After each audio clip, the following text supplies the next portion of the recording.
Teddy, special edition of Road Trip here. I've got to ask you because we have seen this on Twitter. I mean, it was everywhere this past weekend. You were out blocking everybody. What Well, did you get in a bad mood? What's the deal? I didn't block anybody. Okay, uh, let's get to I've cleared this up on several podcasts, but let me talk to the after hours. I'm Max, co-host, ladies and gentlemen, Yes. and so let me straighten this out. I didn't block anybody. Somebody sent me a friend request. I guess it was on my Twitter page. I don't remember who it was, but see, a lot of people don't understand. I'm a grown man. I don't want to be a part of no gamers. I don't play no games.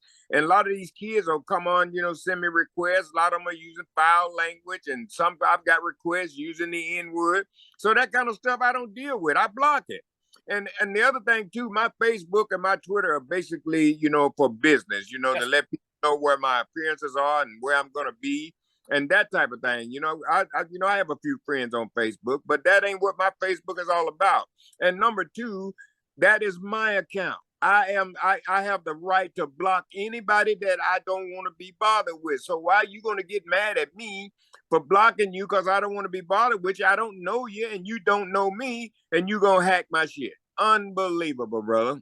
So let's be clear too for everybody who's listening. What he is saying basically is that he blocks people if he wants to block people. That's up to his own judgment. But this was not the case this past weekend. This past weekend, somebody who was pissed off with Teddy decided to take it out on Teddy by blocking people from his Twitter account, and that's what went down. But Teddy, did you have a chance to see some of the reviews and comments made on Twitter?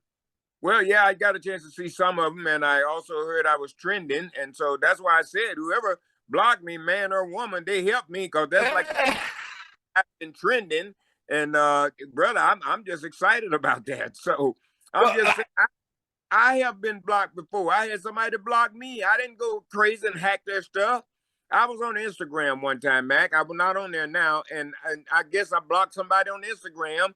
Well, they got so hot at me, they start sending me stuff using the N word, all kind of like foul language. To Instagram shut my whole account down, so I didn't even get it back up. I'm not. That's why I didn't even get back on Instagram.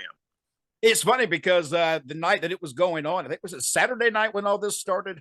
Yes, this There, past I called you up and I said, Teddy, what's going on here? What you're trending, and neither one of us. This shows generational things when it comes to the internet and everything else. But Teddy and I both, we weren't sure how you find out about trending and where that's located. We just know people are telling us that he's trending, so well, we're I trying to found out. figure it out. I went to my settings on my phone and on the Twitter, and there's a way you can go right to trending. You can see, so I saw it. Hey, free advertising, you can't complain about that at all. Hey, I'll take it, man. But I mean, that's sad, man. People get mad at you because you don't want to be bothered with them, especially if I don't even know you and you don't know me. So, that's kind of cowardly. Somebody like a coward. That's a guy that will be scared to fight a man, but go home and beat up his wife.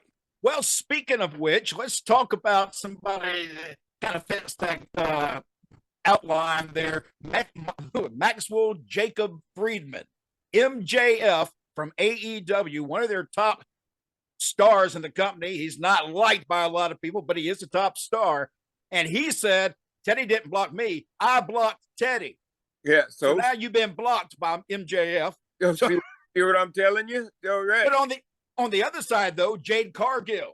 Now that's one fine looking woman, too, by the way. She wrote, Teddy Long follows me. So there's that. So Well, Jade Carla and I are very good friends. I was with Jade when she was training in NXT and face to face. So I've known Jade Carla a long time. What a great woman! yes, and she's doing really good on AEW right now. Congratulations to her. That's Vince right. Russo. Vince Russo had a comment. Somebody hacks into Teddy Long's Twitter account, and that becomes a story reported by the wrestling media. Then you wonder. That was Vince Russo. I guess he's got to find hate in everything, huh? Well, that's why he's blocked. Yep. His block wasn't accidental. No, I definitely blocked him. Right. And I'm here uh, to say it. Sam Roberts, Teddy Long blocked me too. I think you Well, know I you know know Sam. Sam, don't you? I know, never heard of him. Yeah, Sam's with WWE right now. So he's a good guy. I knew you didn't block him as soon as I saw that. Yeah, I don't. Matt Cardona, Teddy Long hasn't blocked me. So he's happy. Dustin Rhodes, Teddy Long must have been hacked. He can't hate us all. Well, thank you, Dustin. And the NWA is one of the last ones I got. Turns out we've been blocked by Teddy Long. So the NWA now, they're talking about you as well. Well, I got that, and I also sent a message to those guys at the NWA, and I told them, hey, I don't know who hacked my stuff, but I didn't block you guys. So I went to find it and unblocked it, but I unblocked the wrong one. I guess it was the hack. I don't know what it was, but I couldn't unblock them. So if NWA gets in touch with me or whatever, I'll do what I can to follow them again or unblock them or whatever it is. Teddy, let me ask you a quick question. Then we're going to go into promoting something that we're involved with. But real quick, the NWA is a part of your history. In fact, when you started in wrestling, it was in the NWA, was it not? Exactly. So have you ever been approached by the NWA to perform or work with them? Because I would think that'd be a perfect fit for you. Not at all. That's a shame. I mean, I think they're missing an opportunity because, I mean, when I was growing up, that's where I remember watching you originally was the NWA. Right. So well, I'm surprised they haven't reached out to you. It was a lot of them missing the opportunity. They ain't reached out for me because they don't want the competition. They don't want me in there. There's somebody's always there that feel like if I come, or it ain't just got to be me. Anybody, I've seen that they bring in a lot of guys and guys get mad. Well, okay, here's this guy coming. We better, he's going to take our spot. I ain't coming to try to take nobody's spot. I'm coming in just do my job and move on. Yep. And still to this day, I tell people at 75 years of age, you just had a birthday recently. At 75 years of age, my God, find me somebody else who's got a mind as sharp as yours that can still go if he's got to go. And I mean, more so than people probably, 50 years old, you're probably in better shape than them. You're in better shape than I am. And I'm almost 60. Hey, I just thank God, man, each and every day. I wake up, I'm alive. And my thing is the reason I try to stay in shape because my thing is this. If God's going to keep me alive, then I got to help him out.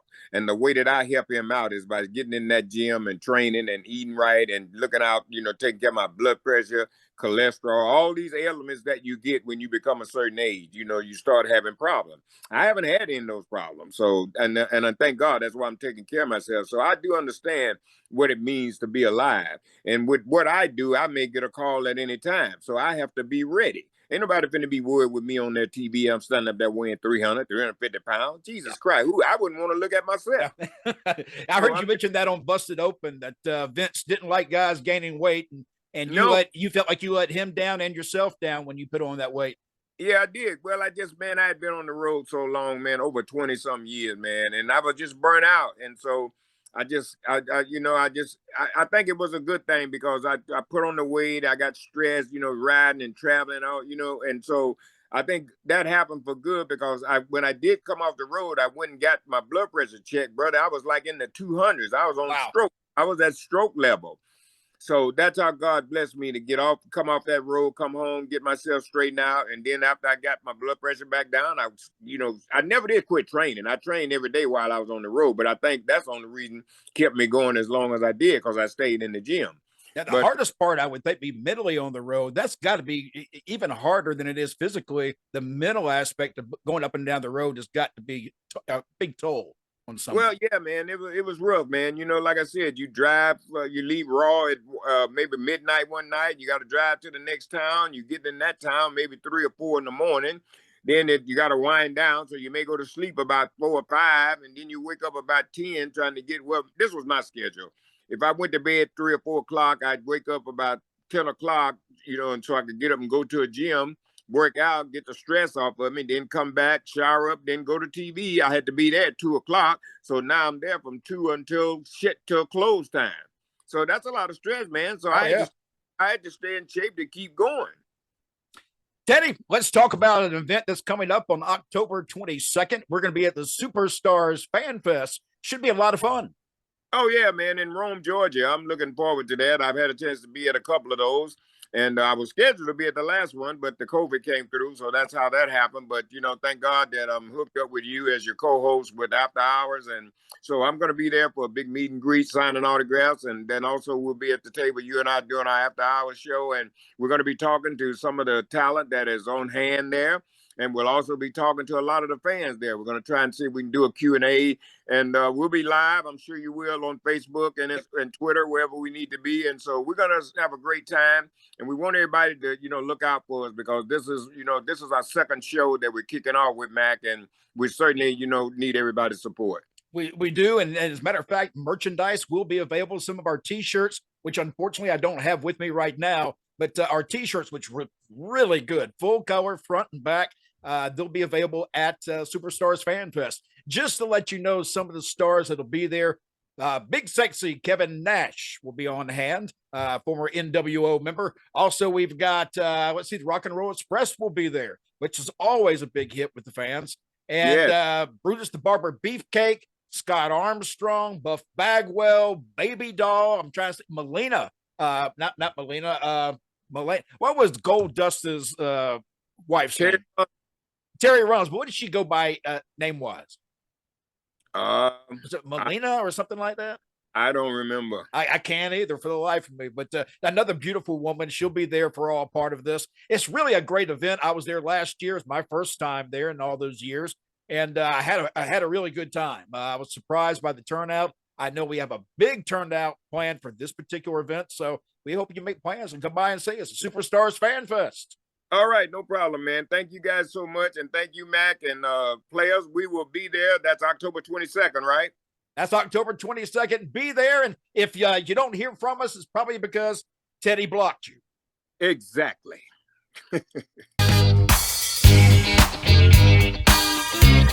Holla, player. Holla, player.